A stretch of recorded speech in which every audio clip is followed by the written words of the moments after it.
You can have perfect eyesight and still be clumsy. You can train really hard and still be off balance. And the issue lies in your brain. And most people think that brain damage starts in your head, because that's where the brain is, but it actually starts in your feet. And the shoes you're wearing right now might be shutting down over 200,000 nerve endings in your feet, and they're supposed to be constantly sending data to your brain to keep it strong. And the result is poor posture, disrupted breathing, disturbed stress control in your entire body, even brain fog. And this foot-brain connection is one of the most common variables that we overlook in human performance and functional movement. And today, I'm going to show you exactly how to undo it. From the time you can walk, the main message is that footwear is your first line of defense against sharp objects and rough surfaces and getting injured. And shoe companies built their marketing around promising safety, comfort, and maybe telling some stories about performance. So parents slip these heavily padded shoes onto toddlers before they've even taken their first steps.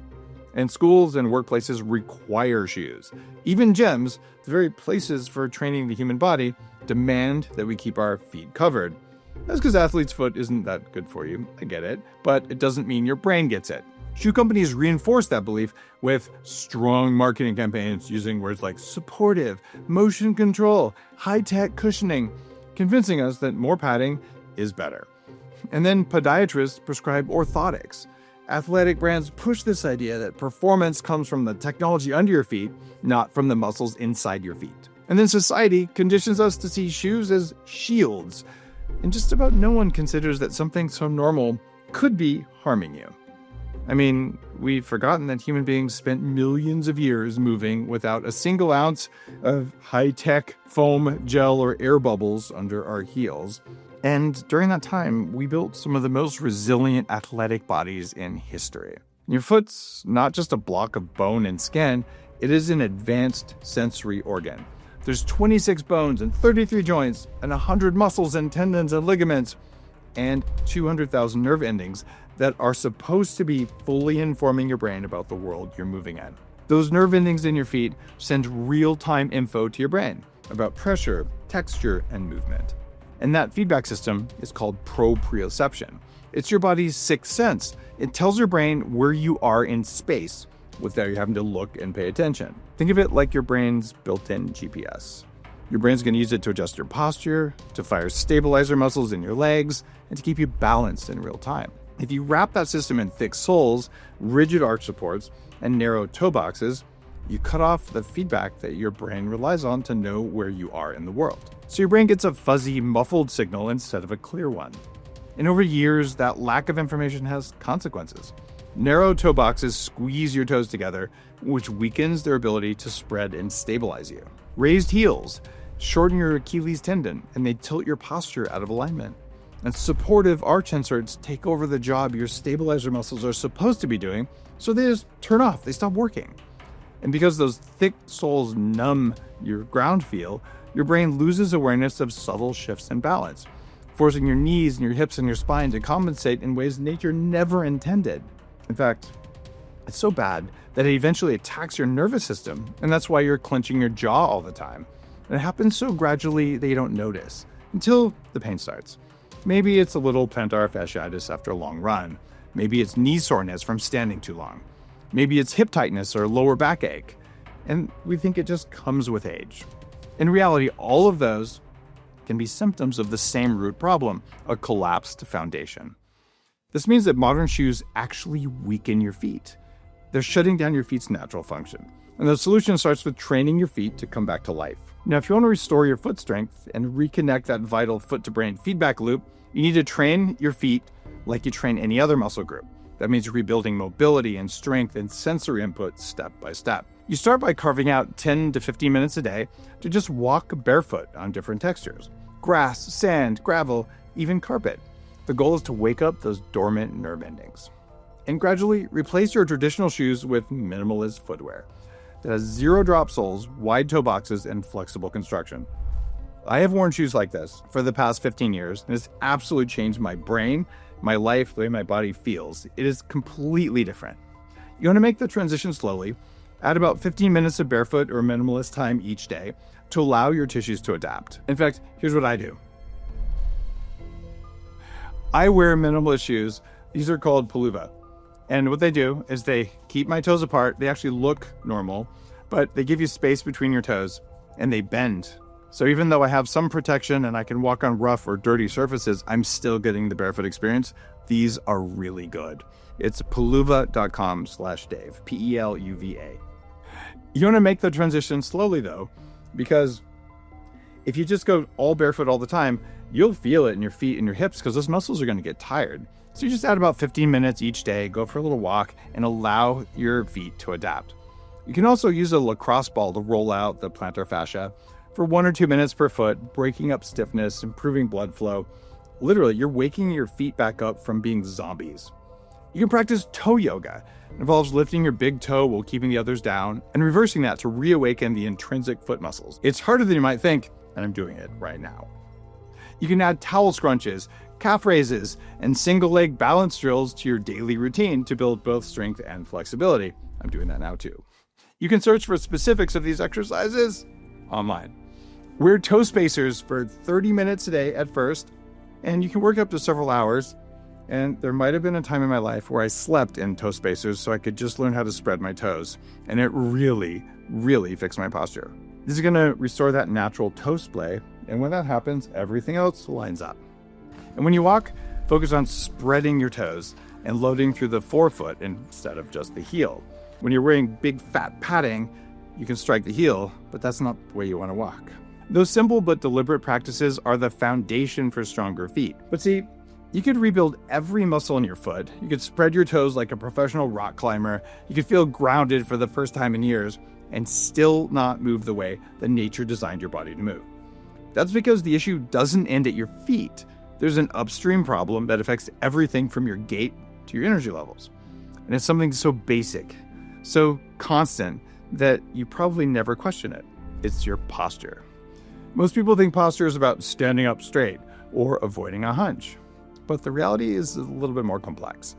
The alignment of your skeleton, your ankles, knees, hips, spine, and your head determines how force travels through your body. It also determines how efficiently your muscles fire and even how well you breathe. And you can have strong feet, but if the rest of the body is out of alignment, those strong feet are just holding up a crooked tower. Your feet are the foundation for your entire kinetic chain. So every joint, every muscle, every tendon above them, even your IT bands, relies on your feet stability and alignment. When your feet collapse inward and your knees rotate, your hips shift, and your pelvis tilts forward, then your spine compensates, which creates this curvature in your lower back and rounding in your upper back.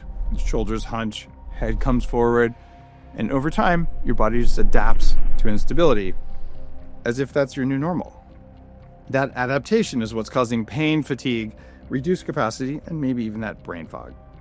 When your body's misaligned, it changes your center of gravity, and that's going to throw off your gait. That's going to force certain muscles to overwork and others just turn off.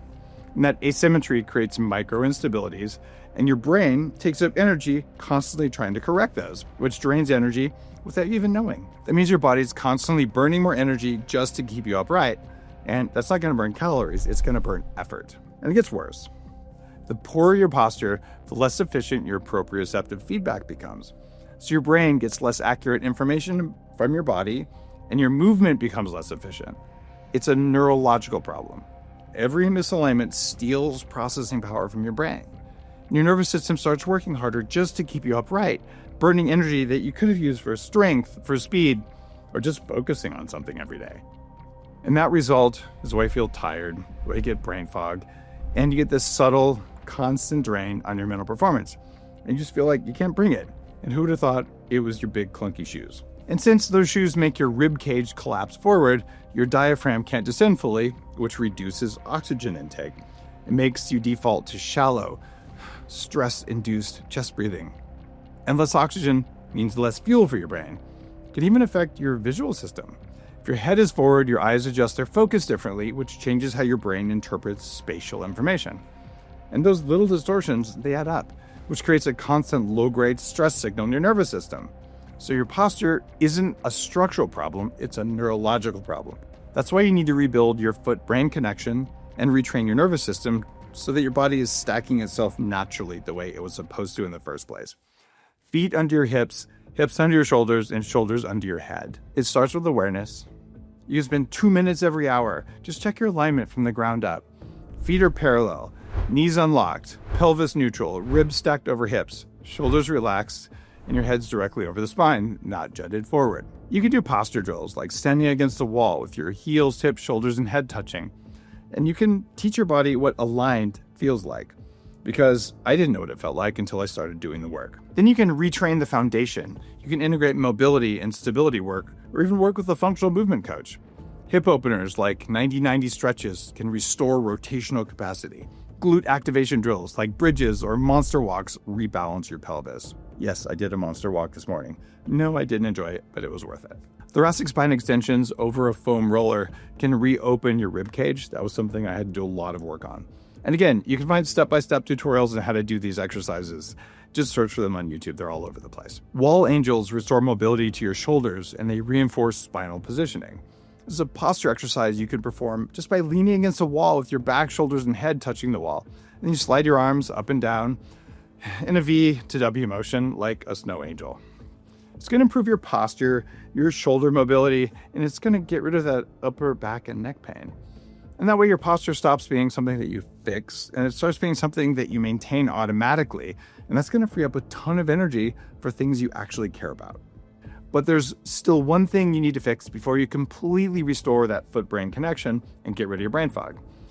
If you feel your shoulders creeping up, your jaw clenching, and your mind racing, it's a nervous system problem. Your nervous system has two main gears: sympathetic, fight or flight, and parasympathetic, which is that rest and repair. Modern life keeps most of us stuck in sympathetic, even when there's nothing dangerous. And you can unknowingly train your nervous system to stay in stress mode, even when you think you're doing healthy things. If you lift weights while grinding your teeth, if you run with shallow breathing and mouth breathing, if you hold your phone with your neck craned forward, your body associates movement with vigilance. So even when you try to fix the mechanical side, the software is still running stress programming. It matters because your posture, your breath, your nervous system are very deeply linked, and biohackers know you've got to deal with all of them. The stress isn't emotional, it's physiological stress. It's baked into the way your nervous system has adapted to years of being misaligned. Your posture signals to your brain whether you're safe or you're in danger. So you stand tall with your chest open, and your nervous system reads it as a green light. You can breathe deeply, you can digest well, you can think clearly. But if you hunch forward with a collapsed rib cage and forward head, the signal shifts to red. It doesn't even feel good to do this as I'm talking. Your body assumes a threat, even if you're just sitting at a desk.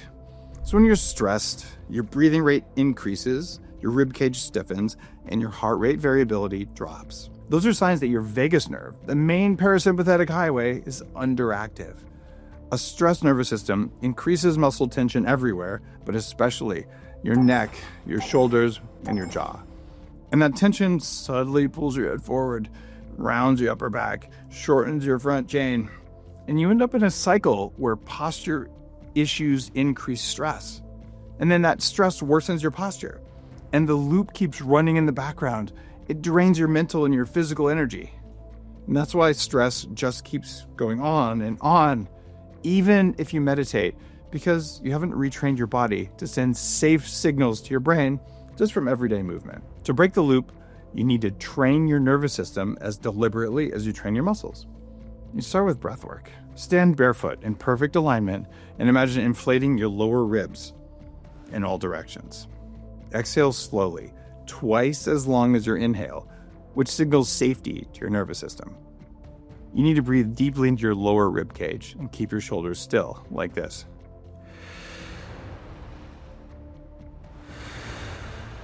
Five minutes a day of slow nasal breathing, aiming for a 5-second inhale, a 5-second hold, and a 5-second exhale, then another 5-second hold can make all the difference. Just repeat that a few times.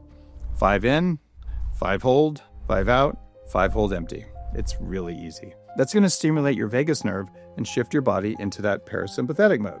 And you can layer in positional resets. You lie on your back with your legs elevated on a chair, your hands on your lower ribs, and you breathe deeply, focusing on your sides and your back. And strangely, that tells your brain that you're safe. And you can add movement down regulation at the end of a workout. You walk slowly for 5 minutes, like really slowly. Focus on those long exhales. And it teaches your nervous system that even though you just had a hard workout, you're not under threat. The faster you recover after the workout, the more benefits you get. You can also add cold exposure for short bursts. 30 seconds of cold water or 1 minute at the end of a shower, followed up with deliberate, slow breathing, can teach your body to stay calm under stress. And you want to weave in micro check-ins into your day. Just unclench your jaw, drop your shoulders, exhale fully. It just takes a second. Over time, you can reset your baseline, and your body no longer defaults to fight or flight without you having any awareness of it. Just because you're standing or walking, you shouldn't be doing that, but your body probably is. This means your breath will deepen naturally. Your muscles relax without effort. Your mental clarity improves, and your brain is no longer burning fuel and unnecessary tension. That extra energy goes somewhere. It goes into you being you. And when your feet, your posture, your nervous system are working in sync, you actually live better, and you have more resilience, more focus, and more energy than you've had in years. This is why I started the biohacking movement, because we all want that resilience. And if fixing your feet gives you resilience, I'm all in.